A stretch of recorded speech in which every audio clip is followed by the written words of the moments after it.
ఏంటండి గీత గారు, ఏం పరిస్థితి? ఇక్కడ మేము రామన్న పిలుపు మేరకు మేము వచ్చినాము, ప్రశాంతంగానే ఉన్నాము.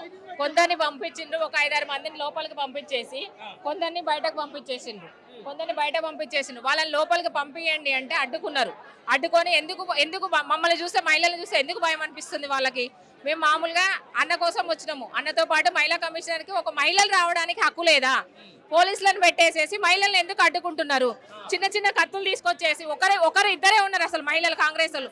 ఆ తర్వాత స్టార్టింగ్ లో నలుగురే వచ్చిండ్రు. తర్వాతగా స్టార్టింగ్ ఇద్దరు ఉన్న వాళ్ళు, తర్వాత నలుగురు వచ్చి చిన్న చిన్న అవి మన నెయిల్ కట్టర్స్ ఉంటాయి, ఆ నెయిల్ కట్టర్ చాకు తీసుకొచ్చి చూడండి. ఎందుకు దాడులు, ఎందుకు మనుషుల మీద దాడులు, ఎందుకు అసలు? దాంతో ఇట్లా కూర్చోడం ఎందుకు అసలు? వచ్చి రౌడీజంగా ఎందుకు చేస్తున్నారు? ఒక మహిళా కమిషన్ ఆఫీసర్ మహిళలుగానే కదా మేము వచ్చినాము. మీరు ఒక మహిళలై ఉండి కూడా అట్లా ఎందుకు వచ్చిండ్రు? ఎందుకు రేవంత్ రెడ్డి ఎందుకు ఇట్లా చేస్తున్నాడు? మహిళలకు ఎందుకు రక్షణ లేకుండా చేస్తున్నాడు? అసలు ఆల్రెడీ ఎన్ని అత్యాచారాలు జరుగుతున్నాయి, అరాచకాలు జరుగుతున్నాయి. ఇంత జరుగుతున్నా కూడా మన రేవంత్ రెడ్డి కళ్ళు కనపడట్లేదా?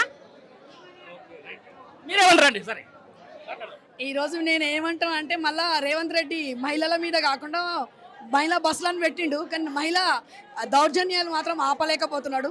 ఇద్దరు మహిళా జర్నలిస్టుల మీద అయినందుకు ఈరోజు నిరసనగా కేటీఆర్ అన్న వచ్చి వినతి పత్రం ఇవ్వడానికని మేము మహిళమందరము, మా బీఆర్ఎస్ మహిళల ఈరోజు నేను ఒకటి అడిగేది ఏంటంటే, కాంగ్రెస్ మహిళలు ఎందుకు వచ్చింది?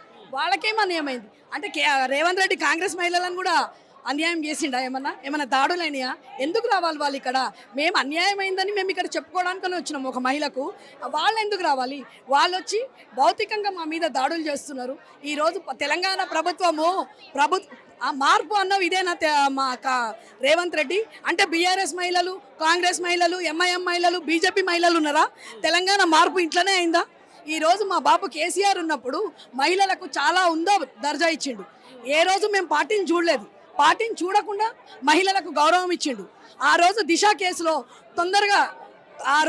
కేసులో డిసెంబర్ 6న ఆ రోజు నిర్ణయం తీసుకుండు. ఈ రోజు రేవంత్ రెడ్డి ఎందుకు తీసుకుంటలేడు?